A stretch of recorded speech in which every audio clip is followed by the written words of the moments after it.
All right. What's up, y'all? This is Wheezy, and this is the What is Truth podcast.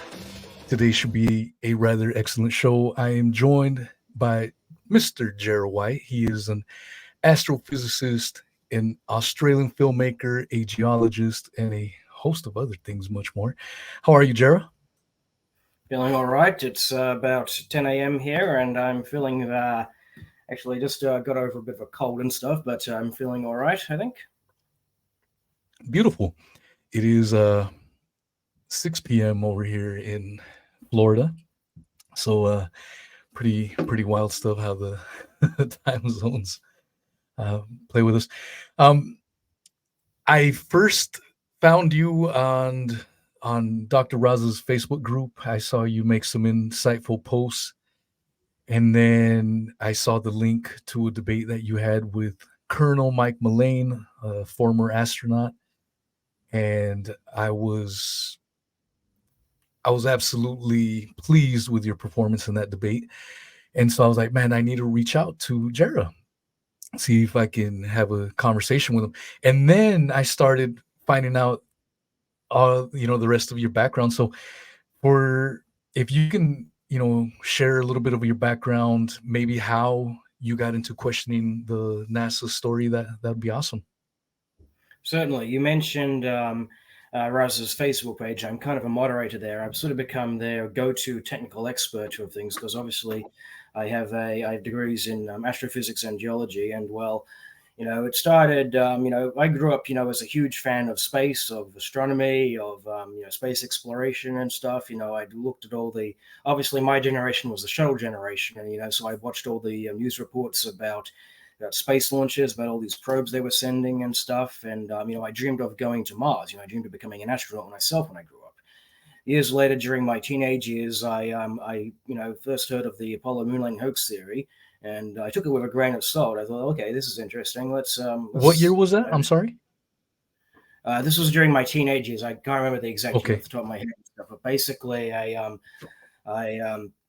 looked back to everything I'd learned previously about space. I had stacks and stacks of space books, throughout my youth and my teenage years. Not just space books intended for children, but books intended for college students and the like. I collected a whole vivid collection of space books. I had taped all the documentaries and everything and stuff. I went back to everything I'd learned previously about space, and I managed to source out the various materials that the original researchers had put out. This is Bill Casing's book. He was a member of Rocketdyne, which was the company that built the engines on the Saturn V, and is Ralph Renee's book, NASA Moon to America, right, which I've since acquired the copyrights to. It's a whole story in and of itself.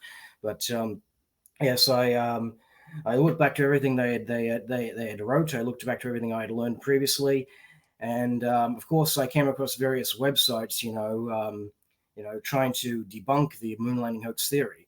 And reading through these various websites, it quickly became apparent that these people were not so much trying to debunk the Apollo hoax, but rather muddy the waters, basically drive a wedge between the Apollo researchers and those who do not have ready access to their research materials. They would constantly make strawman arguments and misrepresentations of what was said, omissions of anything contrary to what was claimed. In fact, I want to give you an example of such. After the the Fox TV show of 2001 came out, James Van Allen, he was quoted as saying that, oh, this theory that the radiation would have been lethal was nonsense. And the propagandists, as I've come to know to call them as, they just flogged that this retraction from Van Allen as if it was always his stance on Apollo. And I say retraction because Rene, he actually cites the original magazines, the original research papers that he had published back in the 1950s and the 1960s and stuff. And in those articles, he states very clearly that the radiation was lethal to humans. We do not have the means of safeguarding the astronauts. In fact, what he actually proposed to, this is Van Allen, what he had actually proposed to protect astronauts from this radiation was to fly through the radiation-free zone over the poles.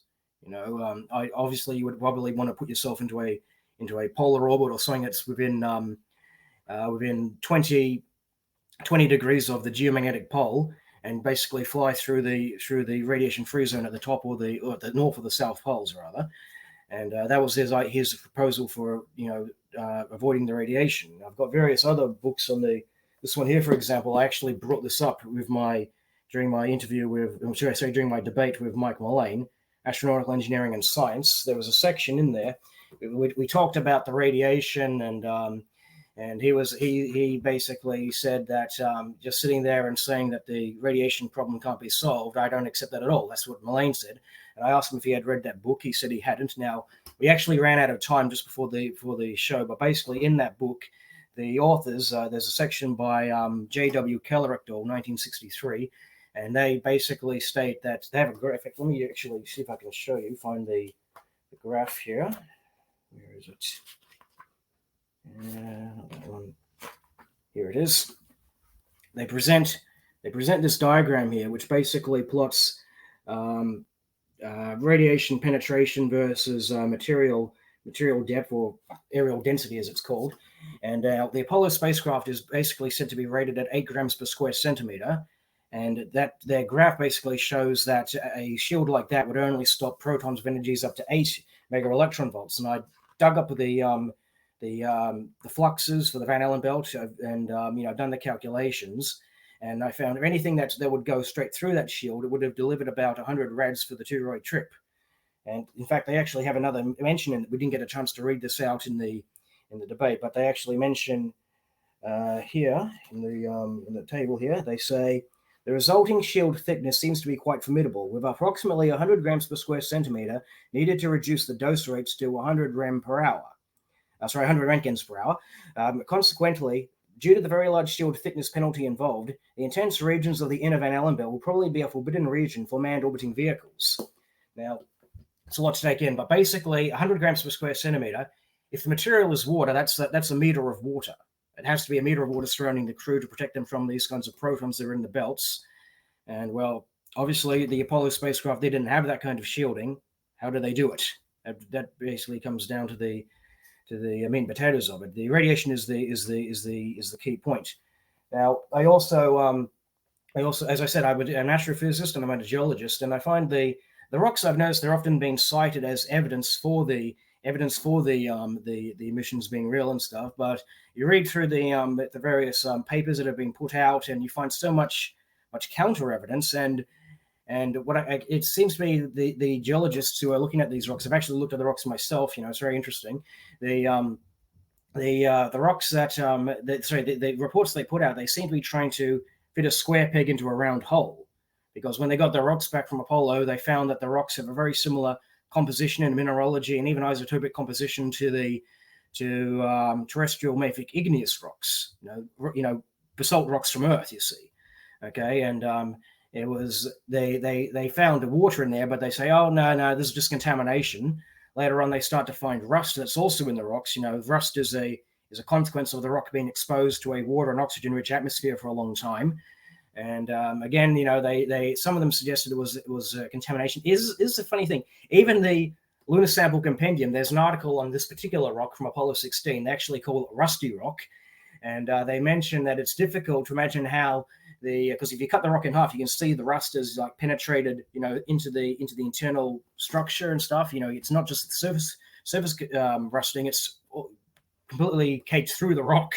And so they said it's difficult to see how moisture in the command module or in the laboratories or whatever could have found its way, penetrated the rock to rust the internal grains of iron, and so so there's all these things. Now, when I say they were trying to fit a square peg into a round hole is because the theory they came up with to try and explain the similar compositions between the Earth rocks and the Apollo samples was that they came up with the giant impact theory, which was this theory that a Mars-sized planet collided with the Earth and kicked up all this debris that clumped together to form the moon. This would explain why the rocks have similar composition, but it relies on the rocks being devoid of water, because any water would have been vaporized in such an impact. The only places on the moon where you can find comparable amounts of water is in the poles. That's of course is because the poles, you've got permanently shadowed craters. And there you can happily get comets, crashing into the surface, and the ice that they've got, they can happily accumulate where there's no sunshine, because there's permanently shadowed craters and the like. And yet we find up to 6,000 parts per million of water in the Apollo samples. They for the longest time they tried to say it was contamination, but then they found it in glass samples, and they had a look at other samples. They find, the water is indeed there, and now they're desperately trying to find other reasons to justify its presence. Just try to, obviously, simplest answer is usually the correct one and stuff. And obviously these rocks didn't come from Earth. Sorry, didn't come from the moon, I should say, because I misspoke there. It's early, but yes, obviously these rocks didn't come from the moon. In fact, a rock from Apollo 14, which is called Big Bertha.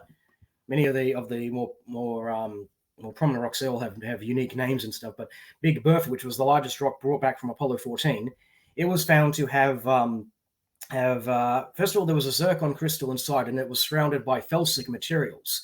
You see, I said before that the rocks were mostly mafic rocks. Mafic is igneous rocks that form from magmas rather, that originate from the crust. From under the crust, from like the mantle, right? Whereas felsic rocks are rocks that form from the melting and resolidification of sedimentary rocks. Sedimentary rocks being the products of alteration by the atmosphere and rain and water and all these other earthly conditions and stuff. There's no earthly conditions on the moon. We wouldn't expect to find such felsic material in a rock from the moon and stuff. And so this proved beyond a shadow of a doubt that this rock came from the Earth. But the excuse they came up with to try and justify this was that it was an Earth meteorite, that a meteorite that landed on the moon and stuff. Well, I actually had a bit of deja vu when that first came about, because when I did my geology course, we had lectures. I mentioned before how I'd seen meteorites in the Apollo samples and the like and stuff in the labs and stuff. Well, obviously we did that during my geology courses and stuff, and then we had a lecture about meteorites, and they mentioned, okay, we have I'll never forget this. He says we got meteorites from Mars, we've got meteorites from the moon, we've got meteorites from the asteroids, we even got a meteorite from Mercury. There's no meteorites from Venus. Why don't we have any meteorites from Venus? It's because Venus is, about the same size as the Earth. It has similar gravity. The pressures that you get from the impacts, they would be even greater than the atmospheric pressures on Venus and stuff. And yet, because its gravity is so similar to the Earth, right? If it takes a rocket to send something from the Earth to the moon, or the Earth to Venus, or whatever, and stuff, it's going to take a rocket to send something from Venus to send it to other parts of the solar system.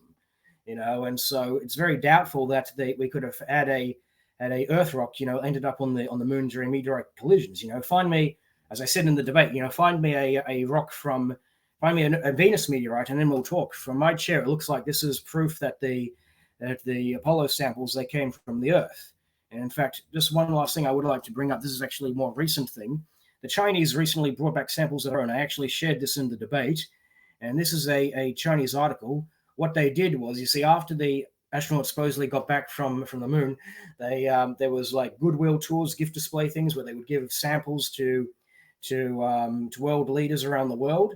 And what the Chinese did, they took their sample that the Americans had given them, and they used that to analyze. And then they compared it with the samples that they retrieved, and they found the material was different. They write here, in addition, the original plan for the Chang'e 5 for the Chang'e 5 lunar sampling was to take 2 kilograms of lunar soil, but in fact, 1,731 grams were taken. The reason may be that the density of the lunar soil was wrongly calculated. The basis for our calculation of the density of the lunar soil is the 1 gram of lunar soil donated by the United States. The United States may have concealed key data. Therefore, although we do not doubt the authenticity of the moon landing, it is more doubtful whether the lunar samples it sent as gifts, especially the 1 gram of lunar soil sent to China, really came from the moon.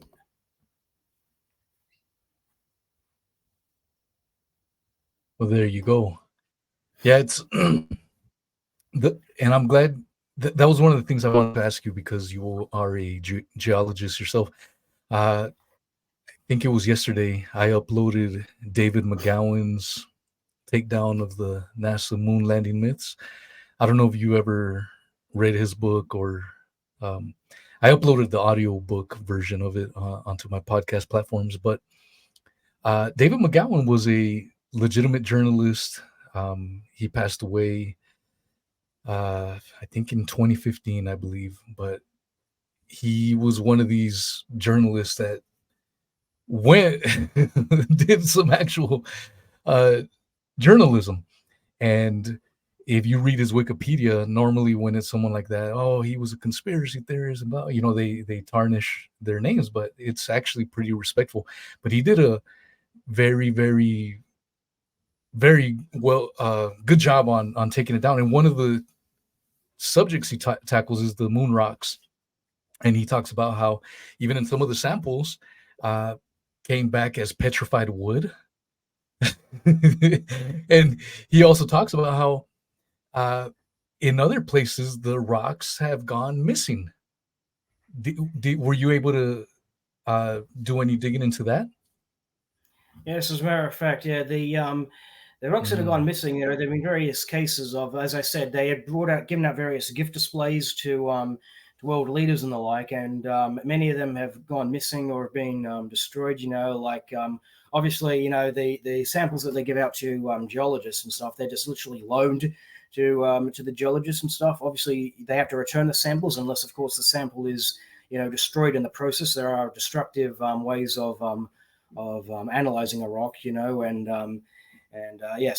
but in some cases there have been samples that have been nicked in the mail or this or that. In fact, the one example that stands out in my mind and stuff, this was something of an inside job, because we it was at the Goddard Space Flight Center, if I recall correctly, and there was a bunch of interns who basically, they went there after hours, took out all the samples, or a lot of the samples anyways, packed them into a truck and literally drove out the door with them and stuff, So I believe they got some of them back. I have to look back into that. It's been a while since I read that article about those things. And with the case of this petrified wood thing and stuff, I actually had I attended a press conference about a year after this happened. You can find it on my YouTube channel. Buzz Aldrin was appearing at the Australian Geographic Awards ceremony, where they had this piece of Apollo 11 footage that was retouched and digitized and everything. And obviously, there was a press Q&A session before the thing. I had contacted them people asking if I could attend. I was able to attend, and everybody else was asking him typical questions they would get in interviews and stuff, like anniversaries, what was it like up there? How good is this footage compared to the old stuff, or this or that and stuff? And I brought up the question of the Dutch moon rock incident. Basically, here's the thing. Here's the difference between me and Bart Sabrell. He likes to sort of go in with guns blazing and stuff, whereas I like to sort of take the diplomatic approach. Even if I suspect what they're telling me is crap, I always like to take the innocent until proven guilty approach. And I was very civil in my line of questioning. I asked him. Okay, this piece of rock that was given to the Dutch during your goodwill tour, it turned out to be petrified wood. And I asked him, at the time, when you're in possession of this thing, were you aware that it was petrified wood, or were you also led to believe that it was a genuine moon rock? He seemed very, very nervous, hearing this question from me, and he basically suggested afterwards that the sample had been switched at some stage. That he was, I'm pretty sure the United States would not give a piece of petrified wood purported to be from the moon. Basically those words, and he suggested that the sample had been switched at some stage or another. And this It's a funny thing because after that thing was over, I was actually approached by one of the reporters that was there. She turned out to be from the Sydney Morning Herald, and cheeky bastards. I kid you not, full page article on the back of the Herald the next day with a headline, "Security, we have a problem." And they tried to make it out like I was some sort of gate crasher and stuff, and I got the invite to prove that I was there legitimately, So yeah, just BS really. Yeah, that's interesting. Yeah, I mean, we at the end of the day, we all have our own journeys into. That's why I was curious as to what your journey was into questioning this, because I think most people, especially young boys, we grow up, damn, I want to be an astronaut. We at least fantasize it at least once, in our lifetimes as kids, floating through space, um, all that stuff. And you come from it from a more of a mathematical, an intellectual place. And I love that because I have serious questions about 9/11. I don't believe the official story. And I have had engineers come on, doctors, and other people. So it's always refreshing when you have professionals. I'm a garbage man. So I'm not. You start talking about mathematical equations and you're gonna lose me. I don't. That's not my area. I try to break things down as best I can when describing to laymen or even people who are just beginning in these sort of things. Because but let me try to break it down how we calculate these sort of things. Right, when it comes to things like the radiation, what we do is the radiation is protons and electrons, which you've heard of the phrase splitting the atom, right? Well, the atom is basically composed of protons and electrons and stuff. And so the Van Allen radiation belts, they exist because we got the magnetic field surrounding the Earth, and all those subatomic particles are all trapped between the magnetic field lines.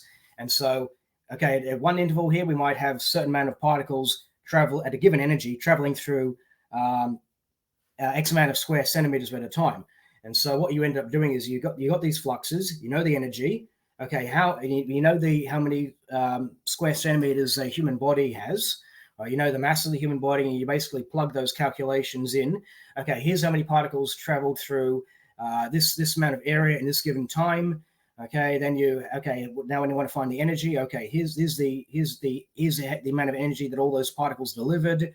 Okay, now I convert that into radiation units.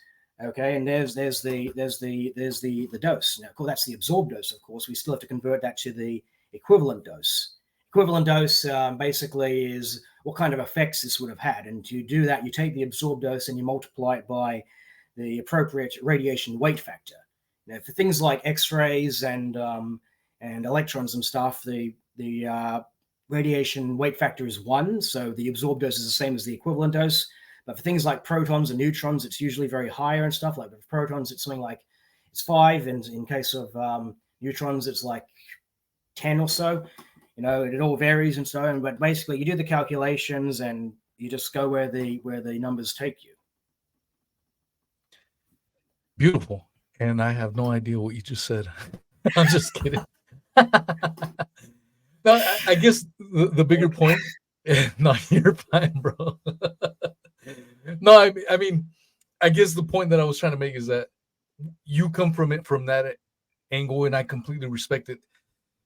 For me, I come from the other angle where I'm 41 years of age now, and call me cynical, call me pessimistic, but I don't trust a damn thing about a lot of people. There's a lot of scummy ass people. Not everyone is evil, but there's a lot of scumbags around the world, and there's a lot of liars.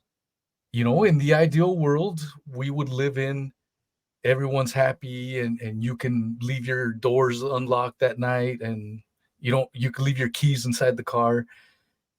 But that's not the world we live in. There's a lot of scummy people. And so for me, for my journey was, I think I first started questioning the government when the 2016 election, when I saw it stolen. You may agree or disagree with it. but I felt it was stolen from Bernie Sanders by Hillary Clinton, and it was so blatant. And that was my first moment where I was like, holy smokes. If the Yeah, for me, government I lied think about this, what else are they lying to me about? You know what I'm saying?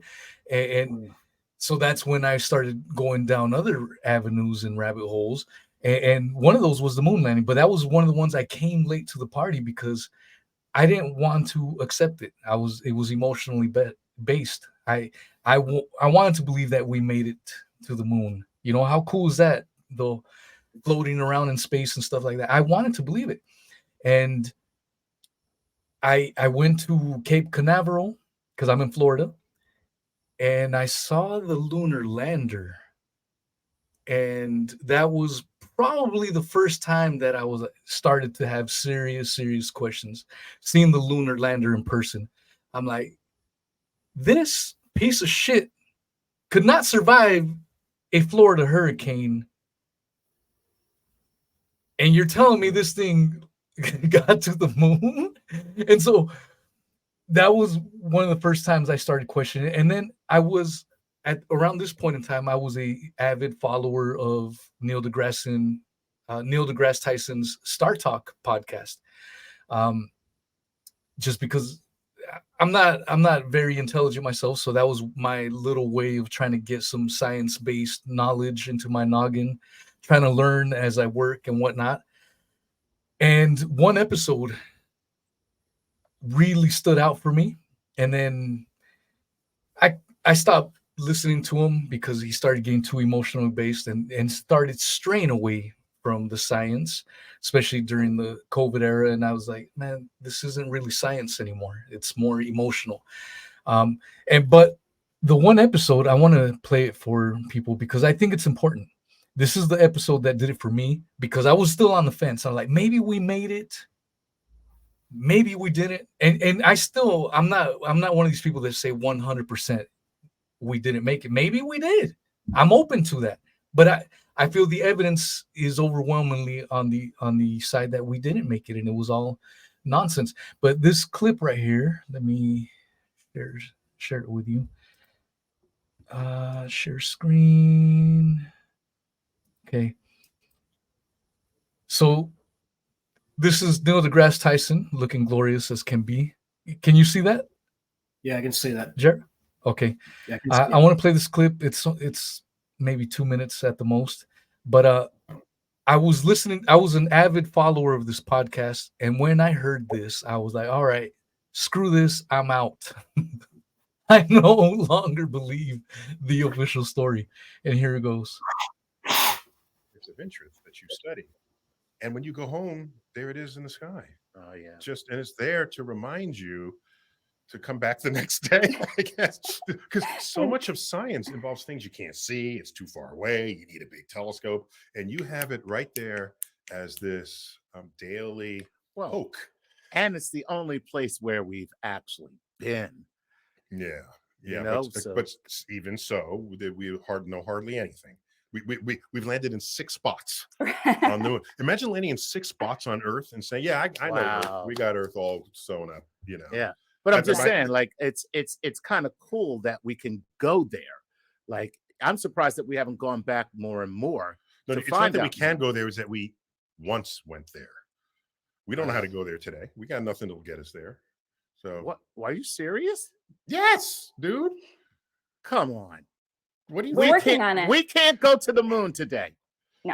That's why, for most of the last 40 years, the comment, we can go to the moon, but we can put a man on the moon, we can't. And the answer is we actually can't any longer put a man on the moon or anybody on the moon. Yeah. Okay. This show has depressed the hell out of me. Okay. Well, no, Raquel is here to sort of heighten our... So that, for me personally speaking, when I heard that episode and hearing it from the world's most premier quote unquote astrophysicist, you know, certainly the most recognizable face, you know, say it right there. I was like, all right, I'm out. So you're telling me that I'm supposed to believe that we were able to accomplish such feats with 1960s era's tech that we can't duplicate in 2023? It's And astonishing these kinds of. Go ahead. yeah, I mean that I just wanted to just say that for me was kind of my pivotal moment because I was still on the fence, I was going back and forth. Maybe we did, maybe we did.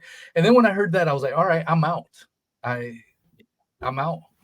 You know what I'm The moon saying? landing seems to be the one advance of technology that went the other way around, because you look at the cars of the 1960s, we have much better cars nowadays. You look at computers in those days, they took up entire rooms, and now we have literally computers on our phones, and in the case of the moon landings, it's something of a half truth that they say, oh, we don't have the technology to do that anymore and stuff. Well, here's the thing: the Russians, before the Apollo missions, they had hearing any noise. There's a lot of construction next door and stuff, but basically they had a circumlunar flight called Zond. The idea was, okay, we stick a Soyuz atop a Proton rocket, and we send that around the moon and back, right? And in fact, they actually demonstrated how to fake missions to the moon using that technology. They actually, one of their missions, Zond 5, transmitted voices, cosmonaut voices, which were, transmitted from the Earth, and it was basically acting as a repeater. And a lot of the people who were on the receiving end of the signals, they thought, oh my God, the capsule is manned. The Russians are beating us to the moon. Obviously that was all revealed. It was just a telecommunication stunt and stuff, but that's a side issue. The point is that the technology that they used to launch Zond, they're still in service today. They're still launching the Proton rockets. They're still flying the Soyuz. Obviously, if they wanted to resurrect it, they could probably just do that right now. Obviously, we'd have to thicken the heat shield a little bit more so we could survive the re-entry speeds, but the basic technology is still there. And then of course there's when if you ever I actually saw this when I actually came to Australia. The Russians had their own equivalent of the space shuttle, the Buran. I've seen the Buran up close. It's very interesting. But the rocket that they used to launch Buran, it had lunar applications as well, right? And there was proposed, okay, this thing can not only launch our shuttle, it can also send about 35 tons to the moon. Nothing ever came out of that. And then even during the shuttle program, there were plans for using shuttle technology to send what was the program called? It was called Early Lunar Access. That's what it was called. Basically, the idea was that they would use existing technology. They would have the space shuttle carry this essentially a command module with landing legs and rocket engines attached. Right? They would deploy that. It would dock with a Centaur rocket booster stage, which would be been launched by either a Titan rocket or a European Ariane rocket. They would dock in Earth orbit, send that out to the moon for a direct landing. No entering lunar orbit, just straight to the moon, and let's see if we can make a safe touchdown. But these are all ideas that had been floating around throughout the 80s, the 90s, and even in the 2000s, they had actually one of the alternatives they had for the Ares rockets and the SLS rockets, which we have now and stuff. One of the alternative proposals they had was to basically take the shuttle tank and side boosters, but instead of putting the shuttle on there, we put out this big empty shell, essentially, which houses the lunar module, and another one would launch the command module and stuff. Use those two, launch those two up, they dock in space, and then they go to the moon that way and stuff. There's all these proposals that propose using existing technology, and then but they don't do anything with it, and then they turn around and say we don't have the technology. So if the moon missions were real, I'm sure they would have put that technology to use long ago. They would have been in under this. Okay, here's a bright idea. Nah, forget it. And that's the thing, when you look back at the 1960s aerospace that they were using, it's so many pieces, so many layers. I mean, the suits, that could withstand, from what I understand, when you are in the sunlight on the moon, the temperatures are extreme. When you are in the shadow, you are in the extremes. So you had these suits that allegedly could withstand both extremes. And today you still don't have, if you go to the Himalayas, for example, I mean, you're gonna need the extra layers, but apparently their suits could do it all. There's so many aspects, and again, you may come from it from a more technical, mathematical place. I did want to ask you. Well, before I ask you, I wanted to play a clip on that debate that you had with Mike Mullane, because and I put the link to that debate on the description, so if anyone's interested, definitely check it out. It was a great performance by Jarrah. I told him before we started recording that I was living vicariously through him, because a lot of the answers that you were using, would have been the same answers I would have used. But I want to play this clip. It's a couple of minutes, and I want you guys to pay attention to what happens here, because I chose this clip because I think it encapsulates what happened through the rest of the debate, quote unquote. And also, if you go check it out, don't be rude, don't be assholes, don't leave nasty comments. Definitely, be respectful if you disagree with someone. But yeah, I don't want people going over there and trolling these people. I mean, what I told Jarrah at the very beginning, the fact that Colonel Richard Mullane was even willing to debate on the subject was amazing in my view, because I have, and you guys know, if you guys been listening to me for a while, I have been trying to debate a NASA apologist for a long time, and it's like no one wants to do it. And I think the reason they don't want to do it is because of the outcome that happens in this debate here. But let me play this clip for you guys. Pay attention to it, listen to it, pay attention to Colonel Richard Mullane's mannerisms, his behavior. And this is right after a question that he asked, essentially, if the Russians would have talked if this was all bullshit. So let me play it for you, and then we'll come back. The question is basically, why did the Russians, let the Americans get away with this thing? Well, first of all, right, I already explained in the in my previous statement that the Russians, they demonstrated themselves how to fake a mission to the moon. You have a spacecraft transmitting voices from there, right? People like to say, oh, well, they tracked it. They would have tracked an unmanned probe. But now, as to why they would have kept quiet about that, first of all, right, the Russians themselves, they had openly stated that they couldn't see any way to protect their astronauts from the radiation hazard, right? If they obviously, if they can't prove that the missions was fake with radio signals, the only thing they can say is, oh, well, the radiation would have been hazardous, it would have been deadly to the astronauts.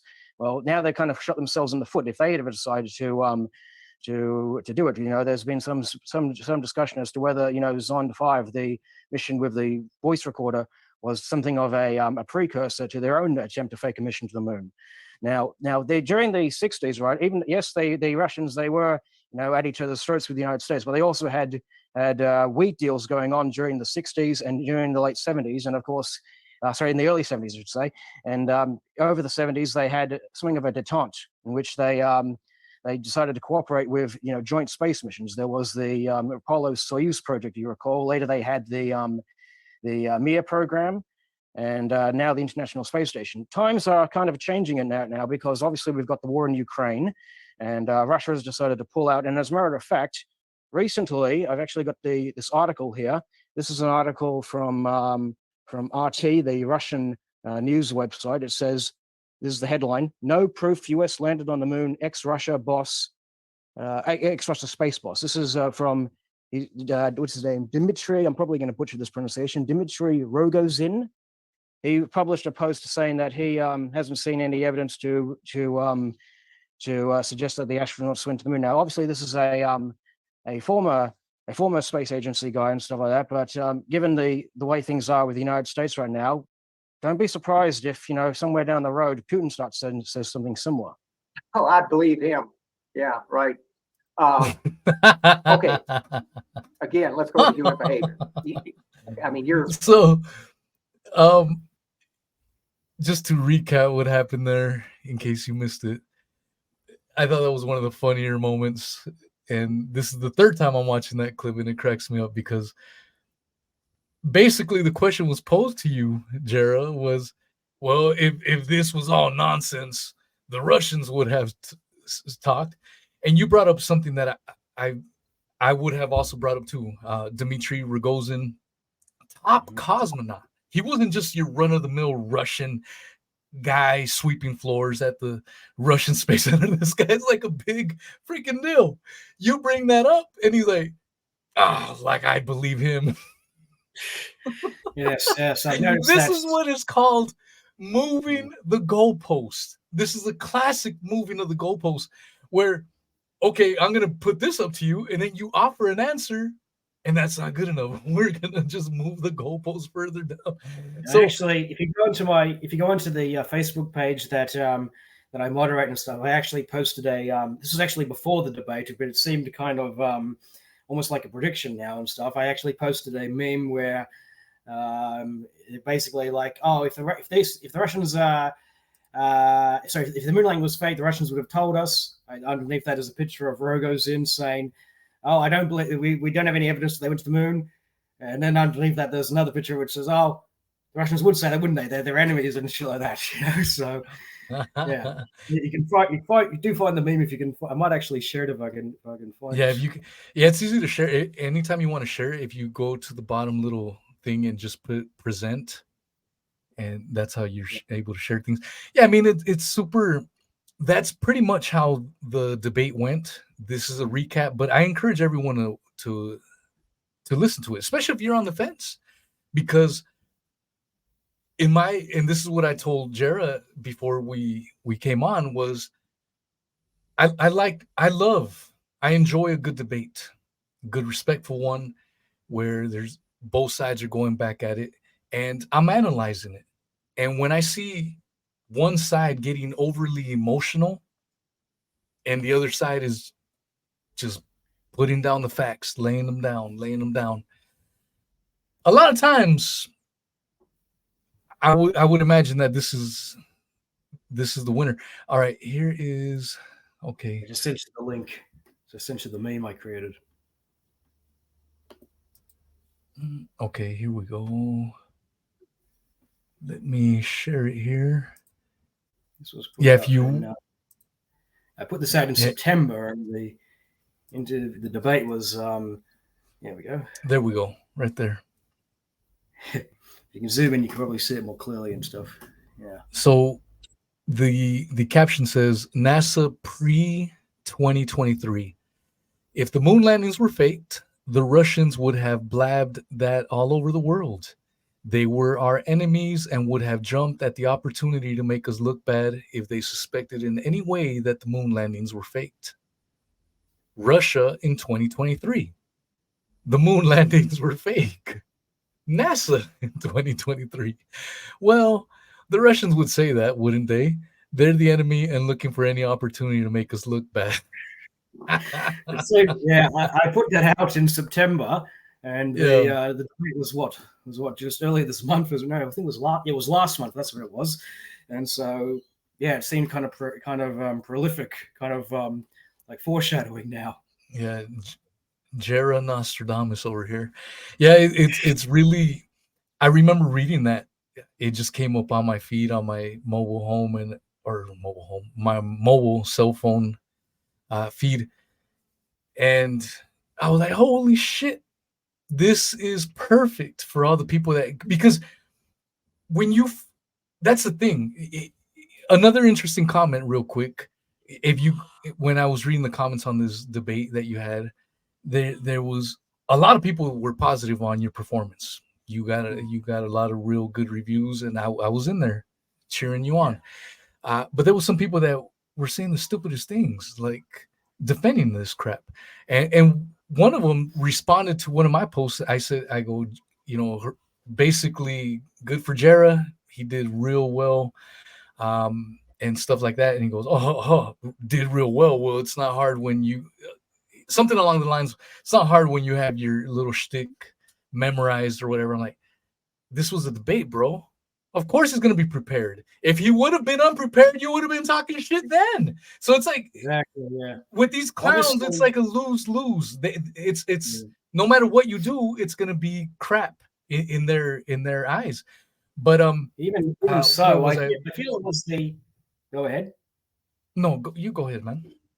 Well, I feel that despite all the congratulations that I've received, I've literally received about 100 or so messages from people saying that I won the debate, and I imagine people would have sent, people on the side of NASA would have sent Mullane similar comments and stuff. But really, I think it was the one kind of debate where there literally could be no winners, because I went in there as a geologist and an astrophysicist. I went in there to discuss the technical side of things, all the radiation, the rocks, and things like that. Whereas he was only there to talk about the human element, the psychological side of things. It was kind of like expecting to see a fight between a lion and a shark. One lives on the land, one lives on the water and stuff. There's not going to be much of a fight. The best you can see is how well one survives out of the elements. And so, yeah, But really, maybe that shark was a vegetarian, because I mean the human element, the human element crap he was bringing in. I'm not a psychologist, neither is he. He doesn't profess to be a psychologist. So why the hell is he talking about the human element? And so many of the things he was saying were just off. Like I was saying at the very beginning, now that I'm 41 and he's older than me, I mean, come on now. You have to be naive to think that in the ideal world, people would be honest and not lie. But I guess this is where my distrust. Sorry, if I may just say, I don't think I want to make this absolutely clear. I don't think.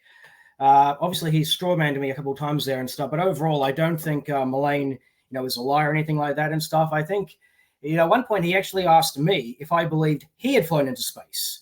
I suspect he's probably been hounded, by flat earthers and the like, people who claim all space travel is fake. And I answered, I do believe he went into space, and I even gave him my condolences, because his first flight to space was with Judith Resnick.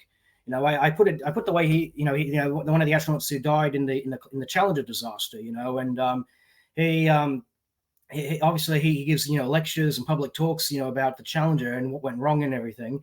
And so I imagine that having lost a friend on that flight, it must hit him hard at home and everything.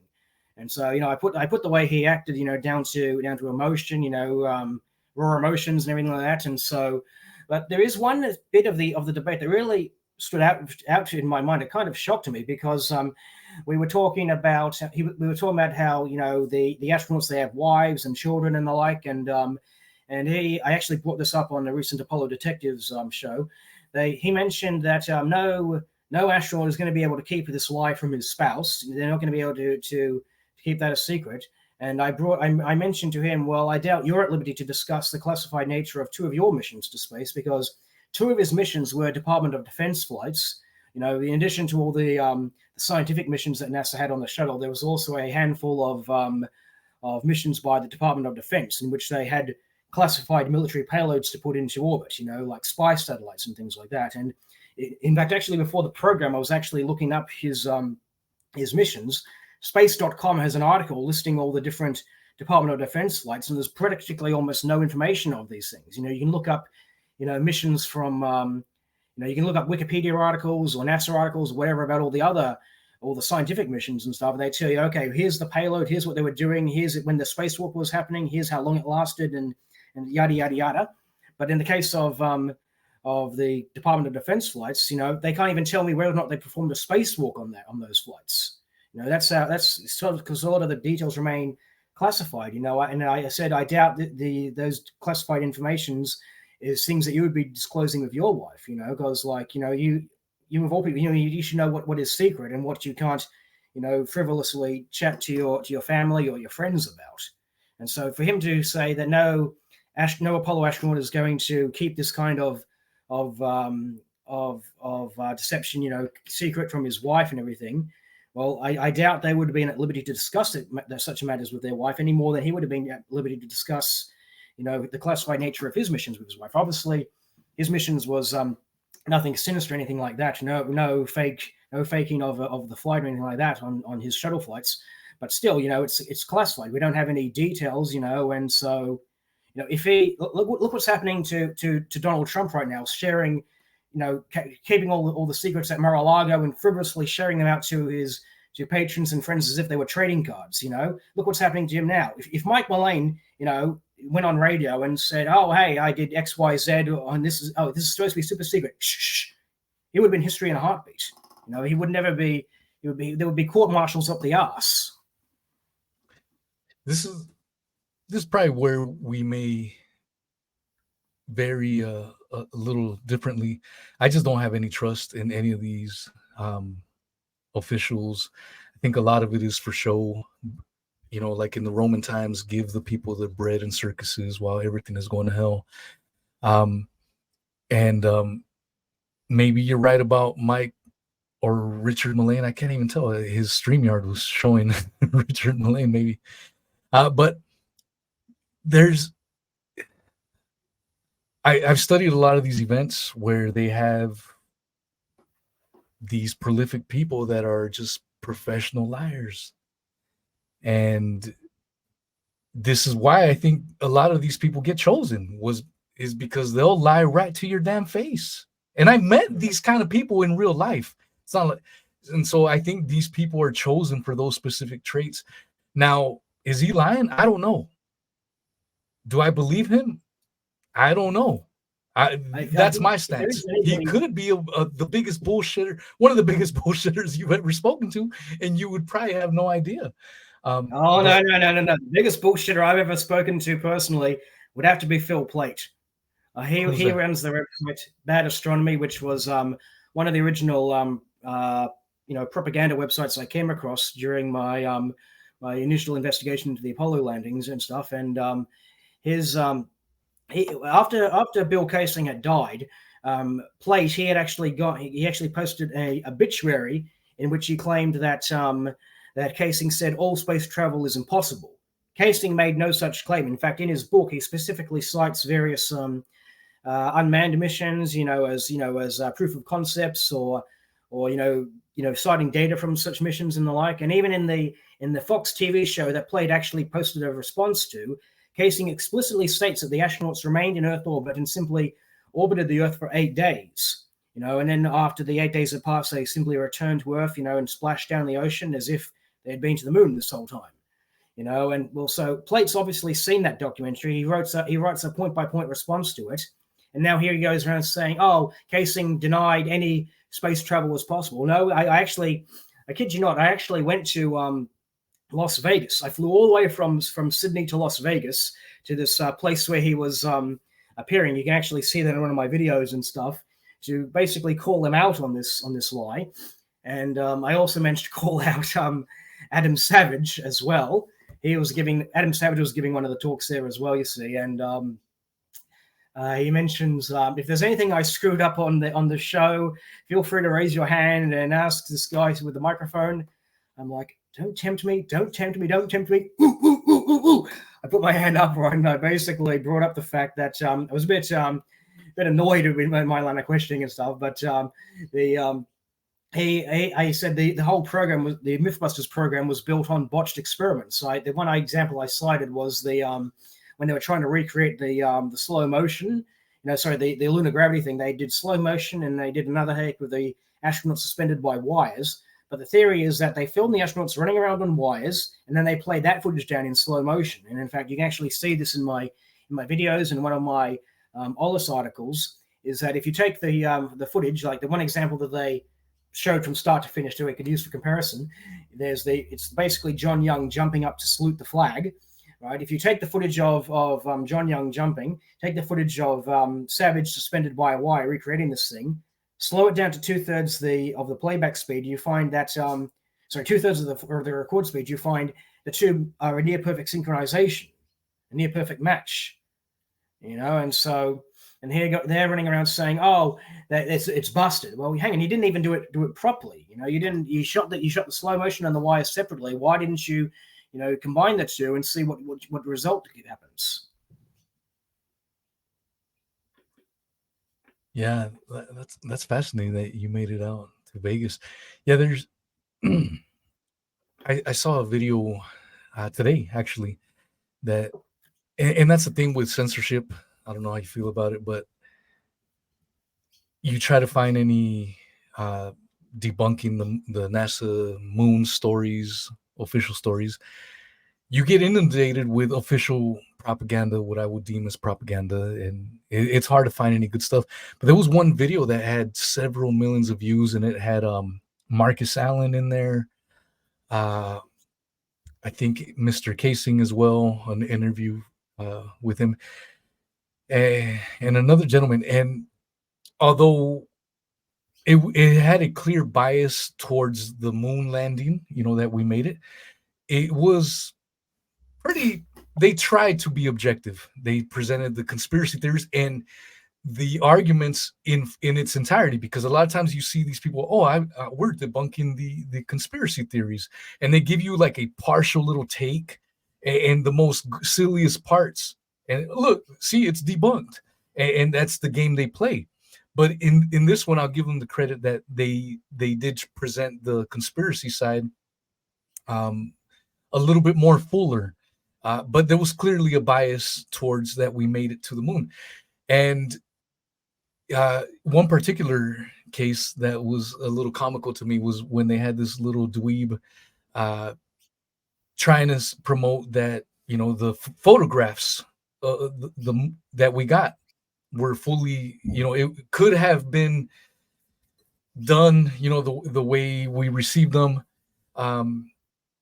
And David McGowan, again, I just uploaded that yesterday onto my podcast platforms, but David McGowan, he was a professional photographer as a journalist. He's talking about, he goes, you got to remember, this was the 60s. Nowadays we're living in smartphone where you just point and shoot and everything. All the settings are right. And you got to remember, they were wearing thick as gloves. They had no viewfinder. They had a visor. And they could only point and shoot. And even with all those things, they were able to take some magnificent pictures. And it's almost comical. And they had this little dweeb trying to recreate that stuff in a studio setting. And it was comical to me. Yeah, I think I know the one you're talking about now and stuff. I've actually had some run-ins with that dweeb in question. Yeah. But if you're talking about, it was pissing me off. I'm not gonna lie, man. I'm like, shut the hell up, bro. You're full of shit. Yeah, the biggest example I thought that indicated that he was full of crap was the bit when he's got is one of the guy in the spacesuit, right, standing next to him, right? He's standing there and he's trying to say, okay, you can see the astronaut. It's because the light is reflecting off the ground and into the astronaut's face, so you can see the front of him. Except they're shooting it out in the desert. You can look up the reflectivity of different materials, of desert sands, of beach sands, and various cements and all that sort of stuff. Well, out in the desert, you get something like 40% reflectivity. So, like, of all the light that hits it, 60% is absorbed. The remaining 40% is reflected. Okay, and well, what's the moon saw? The moon only reflects about 7% of the light that hits you, the light that hits it, and so. Just for comparison's sake, asphalt, on a road, that reflects about 7 to 12% of the light that hits it. And you see, obviously that's not going to offer the kind of field lighting you want to get. In fact, I actually did. There's been many experiments done like this. So I'll mention mine that I did. What I did was I had taken a model of the lunar lander, right? A Lego model. That's all I had to work with and stuff. But I'm nonetheless a model of the lunar lander. A little astronaut, a little Lego astronaut. I'd taken a cardboard box, I painted the inside of it black, and basically cut one side off, placed it over the lander itself, like a garage, you see, because you see, I decided to use the actual sun as my light source, but obviously you can't just go outside and shoot it during the day, because the blue sky itself acts as a fill light, as a natural fill light. You don't have that natural blue sky fill light on the moon, so I needed to shield the blue sky, away from the subject. So I put this box around it. I cut a little hole in the back, stick the camera through, and I took it at various different exposures. And I find that in order to to expose the subject such that it resembled the picture of Aldrin descending the ladder, I needed to adjust the camera settings to the point that the landscape was completely overexposed. Now we can see the guy in front of us, all lit up and stuff, but everything else is just washed out. If I adjust the settings such that the road outside is correctly exposed, now the astronaut on the side of the lunar module is all pitch black. So you've got to make sure you're using the correct reflectivity, the correct materials when you're doing, even on the Mythbusters show. And this is a particularly deceptive thing I noticed that they did. They said that they used Portland cement and charcoal powder. Well, first of all, Portland cement has an albedo of reflectivity of 40%. Okay, so again, it's the desert sand thing all over. Granted, they mix it with charcoal powder, but they shake videos of themselves using a light meter, to measure how much light they're getting back off this thing, but they don't actually show us the readings from the light meter. Instead, the camera literally just cuts to a shot of Savage holding a pocket calculator, and he just simply types 0.08 into the calculator and says, "Yeah, we got 8%. Like, what? Why don't you just show us the readings so we can see? You're just, typing, by the same logic, I can take shots of myself, with a money counter, putting maybe, I don't know, $5 in there and type $1 million into the calculator and say, yeah, I got $1 million. I'm good. That is so sleazy, man. That is so sleazy. Yeah. I did want to ask you, what are your thoughts on, so people were talking about how gravity in the moon was 1/6 the gravity as the Earth. And so given those numbers, these astronauts should have been doing it should have made LeBron James look like a para-Olympic athlete. I don't know. Like, making these leaps like wild and just amazing feats. And then when we see the footage of them allegedly on the moon, it's just these little hops. And then when you fast forward, it looks like normal speed stuff. What are your thoughts on that? Well, usually the excuse that they put out to say why they didn't do these huge leaps was because they got a big heavy spacesuit and heavy backpacks on. That's going to weigh them down and keep them on the ground, stop them from making huge leaps and stuff. The 1/6 remains, though. The 1/6, it doesn't make any difference. Yeah, I'm getting to that. They actually did some tests at the Langley Research Center to simulate lunar gravity. What they did was they had a crane, this enormous crane, and they would suspend the astronaut sideways via the crane on wires. You see, they had a little. Let me just do an example here. They had like a little ramp thing that they would walk across or sideways like this, suspended by wires. Okay. And they would basically do like jumps and leaps and stuff in these tests. You can actually look up the videos of them doing this stuff. And they found even with the heavy backpack on this heavy spacesuit, they were still able to make these gigantic leaps. I think the numbers was, I don't remember the numbers, was something like, 1.6 meters, I think. I can't remember. You'd have to look those up. But basically, you can find the videos. You can see them making in fact, I actually got one of my videos about that.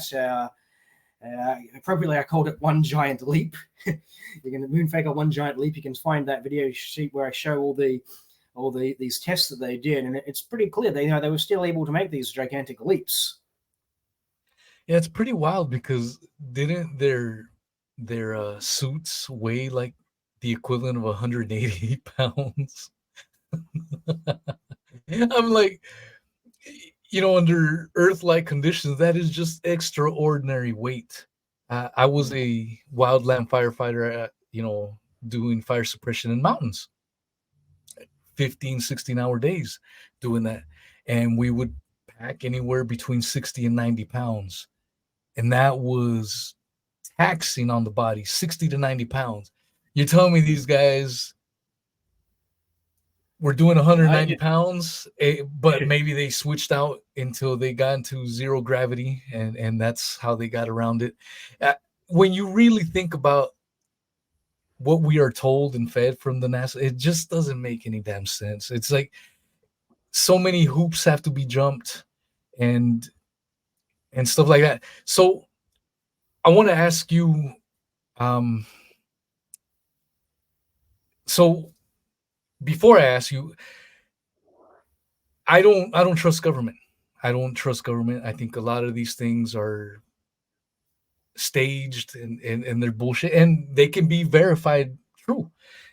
I told you I would love to debate conspiracies with people that think they never happen or just don't happen at all. I would love to debate someone, just like I would love to debate someone on a religious topic, just like I would like to debate someone on the moon landings. It's just, I only say I like to debate when I feel sure about stuff.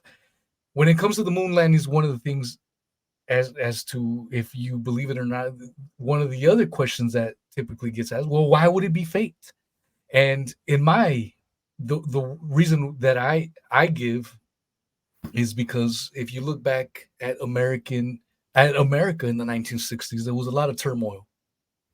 You had JFK get assassinated, which I would say by the government.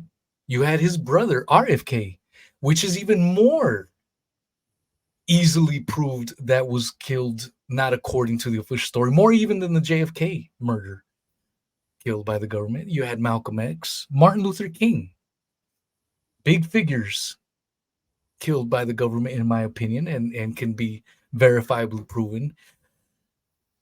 You had Vietnam. So American morale was waning. What better way to boost that than to feed them this fairy tale of getting into the moon?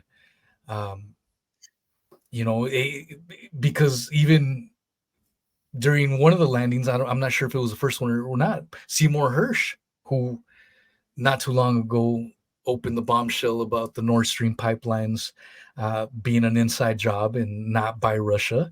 But Seymour Hersh back then was reporting about the atrocities going on in Vietnam. And what convenient way to sweep that big story under the rug? Then we made it to the moon. So that's where I come from in order to answer that question. What's your answer to that, Jarrah? Well, obviously, the whole fact, I haven't looked at the other assassinations you mentioned. I looked at the JFK one. I haven't looked at that in quite a while and stuff. But in regards to, yes, Apollo was presented as this big PR stunt to, in many ways, I like to call these things a weapon of mass distraction, basically draw public attention away from the bigger issues that are happening in the world and stuff like that. In fact, even a few years after I first got involved in the Apollo moon landing conspiracy theories and stuff, obviously there was the 2004 election. George W. Bush is trying to get reelected, and he presents all this. Obviously, he's up to his neck in the Iraq War and in the Afghanistan War, and all the atrocities are starting to come to light. I think this was the first one of the first times when people started to truly see the horrors of war. It's not this patriotic thing that you can all be proud of and stuff. No, this is dark, bloody, sadistic kind of atrocities that have been happening and stuff. And so what's he do? He says, we're going to cancel the shuttle. We're going to, after we finish the space race, of course, and then we're going to put men on the moon, put men on Mars and stuff. This was what was it called? Division for Space Exploration. That's what he called it. It was basically this enormous hype train that didn't really accomplish anything. But basically, and then most of the US presidents have done this, since 2004. They've used the space program as a means to not only try to get votes, but also to try and divert public attention away from the issues that are happening at the moment and stuff. And for the most part, it seems to have worked in some regards and stuff. Except of course for Trump, obviously there was no saving him after his fiasco. But when we had Bush, as I said, Bush Senior. Go further back, Bush Senior had proposed missions to Mars, bases on the moon by 1999. That's right, 1999 or the 2000s and stuff. You could look up all the proposals that they had. That was the time frame they were setting. We should have a base on the moon by now. Then obviously that got cancelled. They got swept under the rug. Clinton, he didn't really do anything with manned space exploration and stuff. There was various proposals during his administration, but it was just mostly window dressing. Then of course there was the Lewinsky scandal and stuff, and what happens? He didn't advocate manned missions to Mars, but he did advocate unmanned missions to Mars. There was the Allen Hills meteorite finding, which supposedly had fossilized bacteria in there. Obviously, that rock has been re-examined, and those theories have been debunked. But basically, he used this meteorite, these findings in the meteorite, and advocations for missions to Mars as a means to divert attention away from the Lewinsky scandal. And then, as I said, we had Bush Jr. with the war in Afghanistan, in Iraq. He proposes this vision for space exploration. Then Obama comes in power. He cancels it because it's too expensive. Then what's he do? Oh, he changes his mind. Okay, we're going to skip the moon, head off to Mars. Wait a second. You said it was too expensive to go to the moon. I would have thought going to Mars would be much more expensive. Then we've had Trump. Basically, you could feel a whole Space Force. Space Force. That's another issue in and of itself, because here's the thing: the United States already had a Space Force when you think about it, because the U.S. Air Force, they had a division called the U.S. Air Force Space Command, which was basically, the group that was in charge of all the spy satellites and, ballistic missile launches and stuff like that. All he's basically done is he's taken that out of the Space Force, slapped a new name on it, and oh, look at me, I've created a new branch of the military and stuff. So it's just a glorified rebranding. Then, of course, he proposes we'll have the first woman on the moon in supposed to be 2020. I can't remember the numbers. I think it was 2024. Now they're talking about 2025 and stuff, but even that's looking doubtful, because they're counting on the Starship, the SpaceX Starship, which obviously just blew up for a second time a few days ago and stuff. And here's the thing: people like to compare the N1 with the Saturn V, but really it has more in common with the Soviet equivalent of the Saturn V. That was the N1. The N1 had 30 engines in the first stage alone. The Russians, they had 4 tests of this rocket, and each test turned into a disaster. Now, to their credits, on their latest launch, they managed to control all 33 engines, right? But still, it blew up after the separation, and obviously something went wrong during the launch. There's actually been amateur footage has surfaced showing that the top part of the upper stage had separated. So there was obviously another problem with that. So it suffered 2 separate failures, one in the first stage, one in the second stage, and they're counting on this to land astronauts on the moon by 2025. Well, they can only launch, this is their actual statements. They can only launch 5 rockets, 5 Starship rockets from this Texas launch site a year. Okay, so far they've only managed to accomplish 2 this year, right?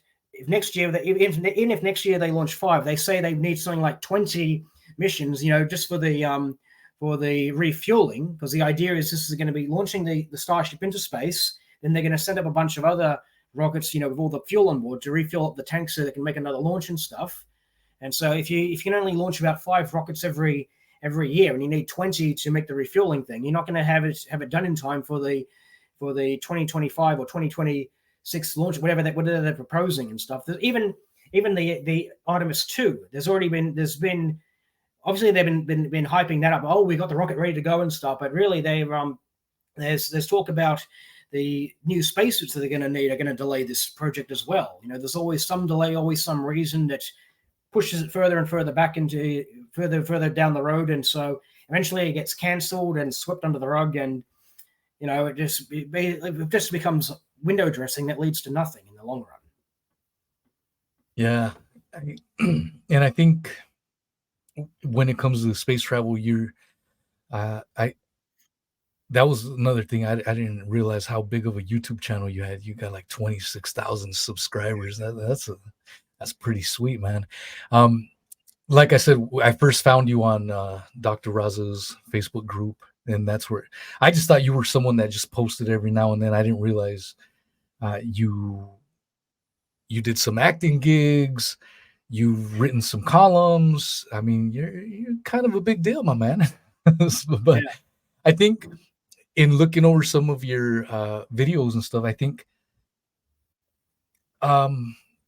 we definitely have a few differences. So, I mean, I just want to get that disclaimer. This is as far as the moon landings. I think we agree on most of these things.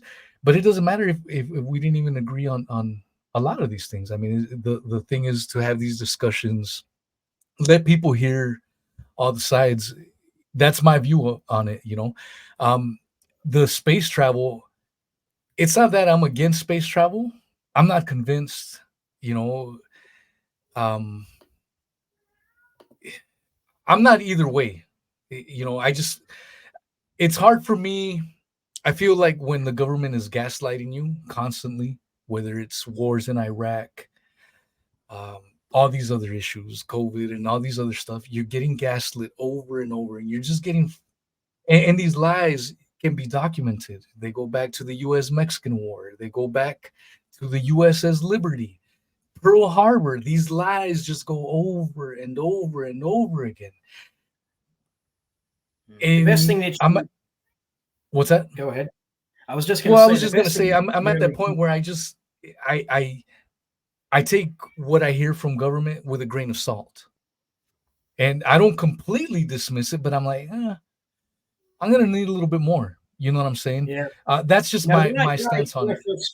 When I first learned of the moon landing hoax and stuff, I know there's a lot of people out there now who claim that all space travel is fake. Obviously, that's wrong and stuff. But when you get fooled once and stuff, you start to become very doubtful of certain other things and stuff. So I started to wonder, like, what else have they faked and stuff like that. But I just the reason where I was going with this, yeah. No, I was just going to go real quick with this was because I wanted to ask you how you felt about SpaceX, what your views on it, because we all saw the car allegedly in space and stuff. To me, that looks fake as fuck. I'm just going to put it out there. I can explain. But I wanted your opinion on that.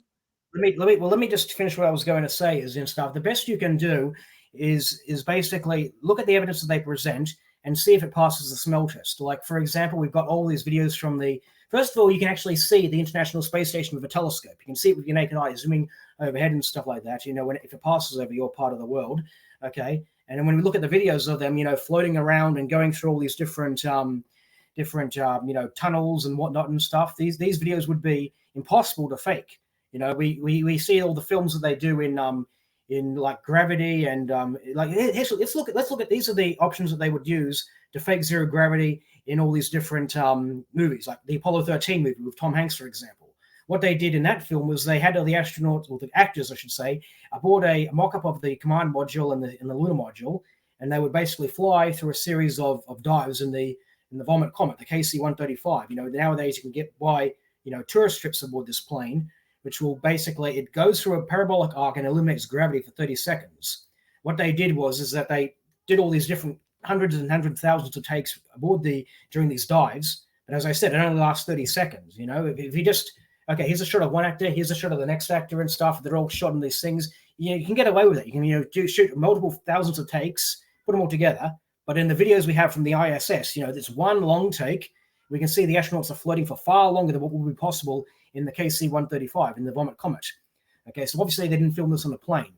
Then we got them floating in and out of all these different passages, all these different things, and if you were to suspend them by wires, you wouldn't be able to do that. You would get all tangled up in the thing, and how are you going to get the wire through the tunnels and all that sort of stuff? And so, yes, I can confidently say that the ISS did indeed make it to space. Now, you asked about the Tesla in space. I've noticed that there's been a lot of talk from people, but a lot of them don't seem to understand the science involved and stuff. But here's the evidence that we know that it's actually been up there. Okay, it's been tracked. Okay, we've actually seen optical pictures. When this thing was in orbit or when it was doing the firing. Into its Mars transfer orbit. The upper stage actually fired its engines. You could actually see the plumes that it made from the ground. So we know that it was up there. We know that there was indeed a rocket up there around the time that SpaceX said it was supposed to be up there. And now, what are some of the issues that you have with the videos? I'd be happy to discuss some of those and stuff because I've seen many. There's too many to discuss that I've seen, but each one that I've seen that just doesn't bring up. What did you find odd? I wanted to address real quick the International Space Station. For me, one of the biggest red flags. I feel like a lot of this stuff. There's plenty of videos showing green screen action, and someone made a point. This wasn't my original point. Someone made a point. I'm like, God damn, that makes a lot of sense. Like, imagine engineering the International Space Station. Would you really have all these exposed wires everywhere? Wouldn't you hide them behind paneling? And I'm like, holy shit, I've never thought about that. From an engineering, Depends Well, which in guys the you're talking International about. Space Station, there's a lot of videos where their hair's all they're trying to show you, look, we really are in space. Look at our hair; it's all over the place. And I've then seen a lot of those. I've seen a lot of those videos. You've got to look into it and into these things in more context and stuff. That literally hair. If I pick it up right now like this, and I let it go, obviously it falls. The hair Yeah. falls because we've got gravity and stuff. But if you're in space, keep in mind in space, they're not so much floating; they're falling. You see, when you go into space, right, you got the spacecraft that's literally in a state of it's moving forward as at 8 kilometers per second, but it's also falling down just as fast, you see. And so if you took away the forward speed, it would drop straight down to the Earth. If we took away the downward speed, it would shoot off into space into another part of the space somewhere. Okay, but obviously because it's got these two things, it's in a perpetual state of falling around the Earth.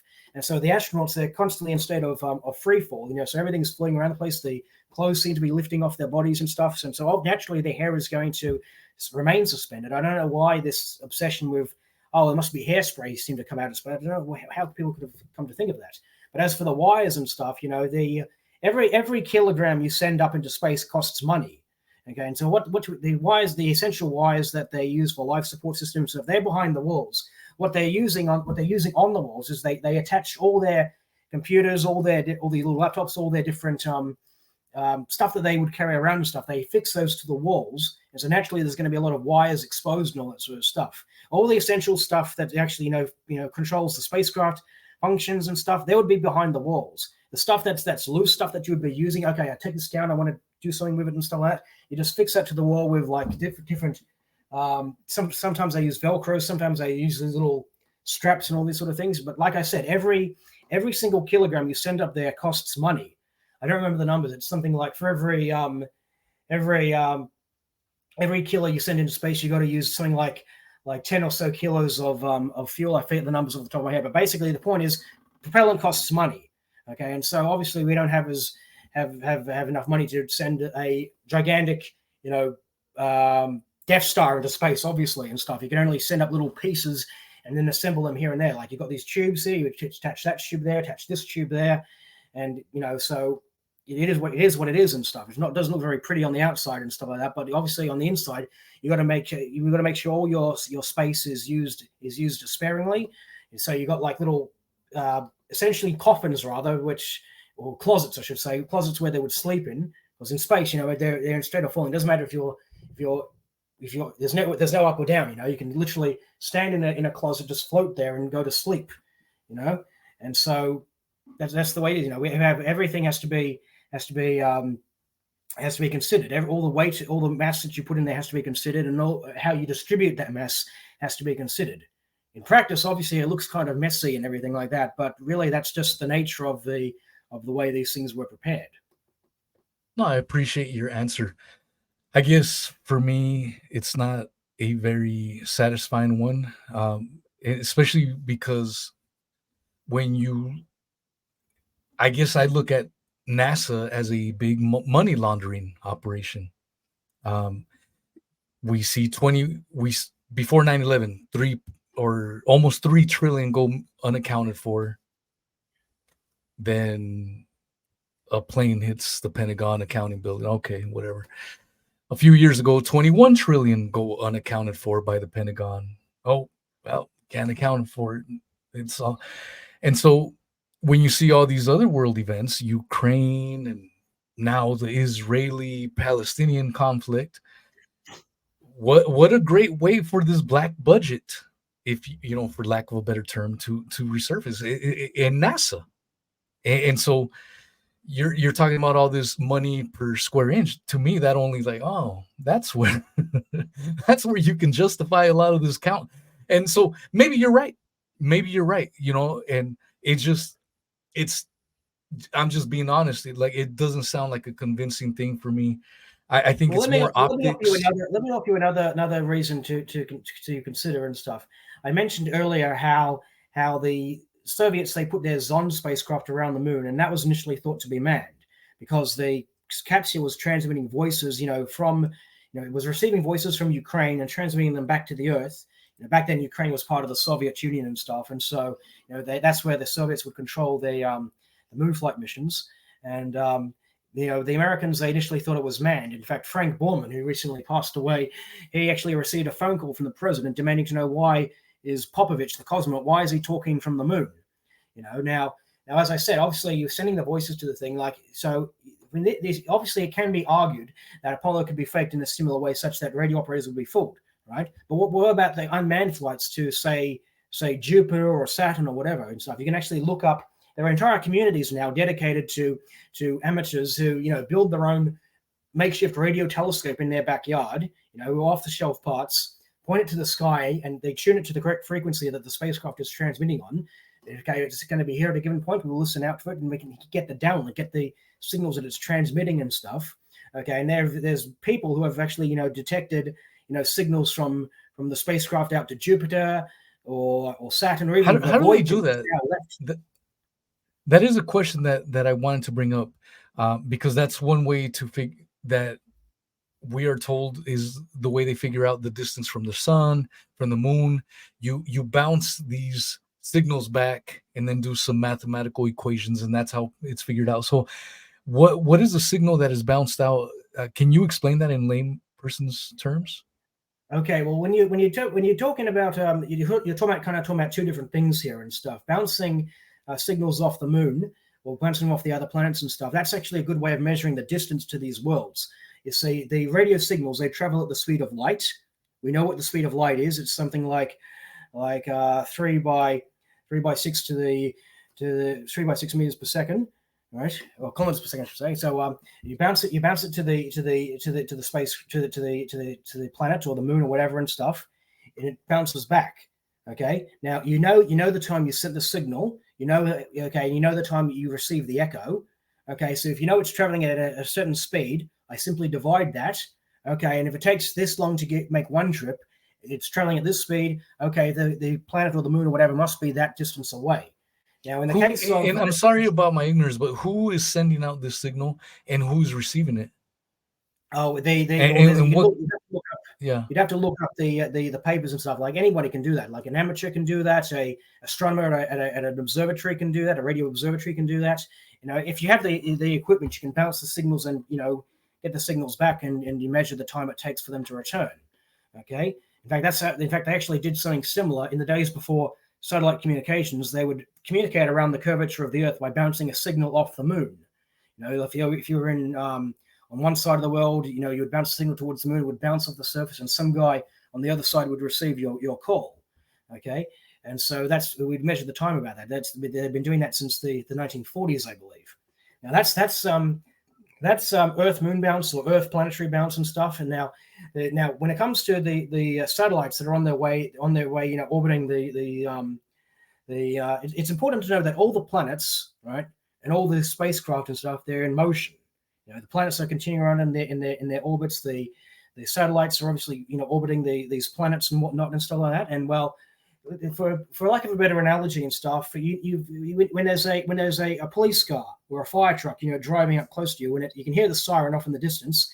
As it comes closer and closer to you, it sounds very loud, but as it goes back away, it sounds very quiet, right? And there's what's called the Doppler shift, which is like, okay, here's all the waves. The sound waves, or in the case of space, the radio waves that are moving, okay, right, that are moving towards you and stuff. But as it moves away, right, there's shifting. There's shifting between the waves because like this one was transmitted at that point, this one was transmitted at another point and stuff. And so now you've got a Doppler shift, and you can use the Doppler shift to try to determine, okay, it's moving this fast, it's that far, it must be this far away because this is how long it took me to the signal to get there and stuff.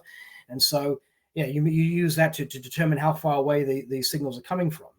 Okay, and of course the satellite would have its own, transmitting data and stuff. Assuming of course you can have the means to encrypt the signal, because in most cases it will probably come out, garbled to most people. The way these things do work is they take the pictures and they convert it into something that you can send over the thing. You have to demodulate sort of stuff. It's very complicated. But the point is, you can receive the signals. You're proving that something is indeed that far away in space.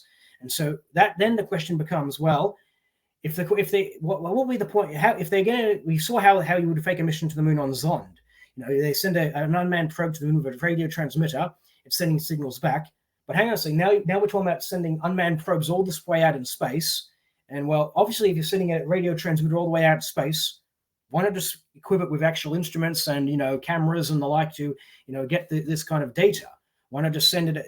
Equip the transmitter to do that. What would be the point of sending a transmitter all the way out in space and then transmitting false data to it just so it can send you this kind of information? Why not just if you have the technology to send it to the edge of space, to the edge of the solar system? Why not just give it a camera? Why not just give it a instrument of sorts, to measure the radiation or the dust or whatever that you're encountering out there, I hope that answers your question. That makes a little more sense. I'm just a very inquisitive person, so sometimes I just have questions just because I'm trying to make sense of it and stuff like that. I know we said an hour and a half. It seemed like it flew by, man. I would definitely love to do another show, maybe go into a little deeper stuff, but it was awesome. I mean, we obviously, for the listener, you guys could tell we didn't agree on every damn thing, and it was still a fruitful conversation. We were able to bounce different points of views, and at the end of the day, that's what my desire as a host is I want to expose people to different thought processes, and I'm not always going to get someone. I don't want an echo chamber, for lack of a better term. I want different ideas. I want to be challenged with my own beliefs, because if you don't challenge your own beliefs, for all you know, you could be following something that's completely wrong and false. So you have to be continuously challenging what you believe in at the end of the day. Mr. Jarrah White, where are the places where you would like people to find you? Well, you can find my YouTube channel. It's White Jarrah. It's basically my name's on the screen right there. Basically, it's my surname, then my first name. It's a bit of a story about that, because originally it was Jarrah White. Then I got kicked off YouTube by false, copyright strikes against me and stuff. And so then I had to, they didn't give me my channel back, even though they got the strikes removed and everything. But I created a new account, and so it's now White Jarrah. You can find all my Moonfaker videos. You can find all the other videos I've put out. In fact, let me share one in the comments right now. This is something of a light note. This is my first acting career. Maybe you might want to share it after I'm done talking here. There you had. And there's moonfaker.com, which is a dedicated site to my Moonfaker series and some findings. Obviously, it needs to be updated. It hasn't been updated in quite a while. And then I've got a few articles on Aulis, which is aulis.com, which is David Percy's website. I've submitted many different articles to that site, and I've got a whole series of columns there where you can find all my findings. Most recently, it's actually in the link. Most recently, I managed to track down the earliest release of the Apollo 16 sea rock photo, which demonstrates that there was indeed the sea on the rock from the beginning. A lot of people claimed, that was just a hair on a negative at some later date, but no, it was there originally, and I managed to prove that conclusively. The photo is dated May 1st, 1972. It's the earliest release.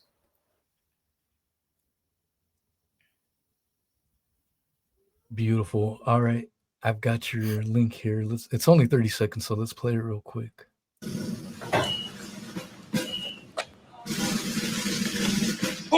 Holy Falzoni, you've got to listen to me. Look at this. 2 minutes after being on the news, all the crazies recognized me.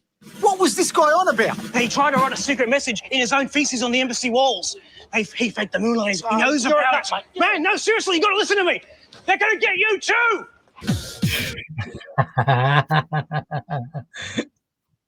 Yeah. We did a that was Fat Pizza, which was a series that came out in the early 2000s. They recently brought it back, and I was asked. I had actually known Paul Finnick and the others for some years. I'd known them since 2001. I'd been to all their stage shows that they did, and they recently brought back the Fat Pizza series. I was asked to appear on the show in a cameo. I said yes. I appeared in a later one, this time as a member of the Illuminati. It's all funny and stuff. It was more of an extra role. Brain shit on the walls about the fake moon landings. That's hilarious. So it's a fun fact. I was just told to improvise it. I wasn't given a script. I was just told act like this crazy conspiracy theorist kind of like. I love it, man. Yeah, I know. He ended up using a take that I think it was an outtake and stuff, because I was like, he tried. Obviously, I'm referring to Julian Julian Assange, that whole nonsense about him putting feces on the wall of the embassy and stuff. He tried to warn us by writing a secret message in his own feces. I meant to say they faked the moon landings, but I said he faked the moon landings in that take he used and stuff. It was kind of hilarious the way it came out and stuff. Then more recently we did Daddygate local council. I played a council worker in that one, and there's a funny scene in which Paul Fennick's character is trying to rush to a meeting. I'm carrying some coffees across the road, and I have to dodge the truck. All the coffees going around. Yeah, stupid guy, you made me spill all my coffees. Yeah, so I did my own stunts. That's awesome, man. Yeah, I'm glad you're getting these little gigs, and it's awesome. You know, even though we may have some disagreements here and there on certain issues, I can't thank you personally enough for being one of these academics and intellectuals that are calling nonsense on it. And so it's awesome, man. And I can't thank you enough, even for your debate with Colonel Richard Mike Mullane. I can't remember his name anymore. He's got different I think different aliases. Yeah, I mean, great performance there, man. And as I said at the very beginning, I was living vicariously through you, because a lot of the same answers I would have used myself. And so the reason at the end of the day for me to reach out to you was I wanted to go over how to handle some of these questions, some of this recurring themes. This is why I feel confident in debating the moon landings with anyone, because you see the recurring stuff. It's a pattern. You see the same stuff that they use over and over again, and there's answers for all of this stuff. So that's why this is one of these topics where I personally feel confident. And then again, when I saw you and your performance, man, you kept it cool under fire. You were sometimes talked over, sometimes ad hominems were flying, sometimes it was just too emotional, for lack of a better term. And you kept your cool under fire. Yeah, that was by promise, because I'm not sure if we mentioned this before the program. I don't recall if I brought it up here right now and stuff, but the host of that debate was the granddaughter of Stuart Roosa from Apollo 14, and she had specifically requested a civil friendly debate, and I was committed to give her exactly what I had promised. And even she and her father, after the show was over and stuff, they had contacted me basically saying, even though they don't believe that they don't agree with my theories that I presented and stuff, they thought I did quite well in handling myself during that debate. Yeah, you handled it like a pro, man. You didn't let it get to you, and you would let the ranting go, and then you would calmly and coolly present an answer to it, and then the goalpost would be moved. And the takeaway for anyone being objective would be like, damn, this person is really getting bothered by this other guy, and this guy is cool. He's nonchalant about it.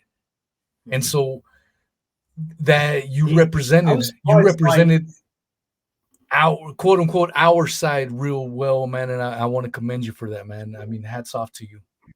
I most appreciate that. In fact, I have to say, he seemed more upset by the moon landing hoax than I expected the host did, because, as I said, she was the daughter of one of the astronauts from Apollo. I would have thought she would have been She was cool, man. She was cool. Yeah, and hats off to her too, because like I said at the very beginning, she could have easily removed or made the stream private, and she could have easily, anytime someone leaves a comment opposing your view, for example, or voicing that they're in agreement with you, she could delete those comments and she leaves them on. So I mean, kudos to her. I'll give her props for that, man. I mean, I want to add to that as well, because before the show actually came on, when she had first put together okay, here's the title card, here's the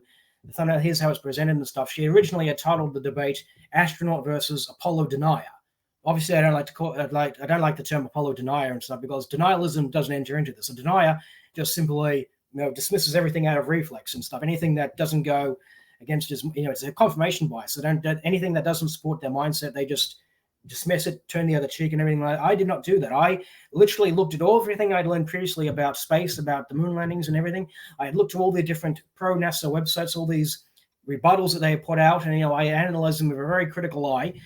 Seeing okay, this one withstands scrutiny, this one doesn't, and stuff. There was various ideas that people had tried to had put out, which turned out to be a bit of a red herring. But for the most part, everything it demonstrated that every time there was examples where this could be pulled off without manned missions to the moon. Like the Zond 5 thing that I mentioned earlier and stuff like that. And so the Apollo denialism doesn't enter into this thing. I said I prefer the term Apollo doubter, and she happily changed it to astronaut versus Apollo hoax theorist, which I thought was quite nice. And yeah, no, I thought she, being in her position, being the granddaughter, she was trying. She obviously had her biases, but she was trying to be as objective as possible. So I can definitely see that, and she did come across sincere. So I mean, that's why I put the link up in the description, so anyone interested, check it out. Make your own decision. Don't take my damn word for it. But I thought you were a great ambassador in representing. You didn't have to yell. You didn't have to retort to ad hominems or appeal to emotion. You didn't have to do any of that. You just let the facts speak for themselves. And I thought you did a kick-ass job, man. So I'm glad I could get you on. That was the approach. Yeah, that's what. When I saw that, man, I need to talk to Jarrah, man. And I'm so pleased that this was able to happen. My man, thank you so much. Thank you for giving me a little bit of time. We should stay in contact. I would love to have another chat with you, man. It was awesome. Maybe when I get my book published, I actually mentioned to this in personal communication, but I've submitted a book and a fiction book, and it's been accepted by the publisher. So hopefully that should be out sometime early next year. Maybe when we can talk about it. Hit me up, man. Hit me up. We'll do it for sure. Thank you so much, my man. No worries. See you around. All right, my brother. Have a good one. All right, y'all. Hope you guys enjoyed that. That was a truly, truly fun time with Jarrah White. He is in Australia, and all his information will be in the description. He's got a YouTube channel. He's the moderator in Dr. Raza's group. And then check out his other acting gigs. I mean, he did a kick-ass job, and I am thankful for that. And check out that debate. You will not be disappointed. It was truly a treat to see how two people that have completely opposing views handle stuff. See the human element to it, and make your own decision. Don't take my word for it. Don't take his word for it. You'll see what I'm talking about, though. I am confident in that. Thank you guys so much. Thank you for all the love, hugs, and kisses.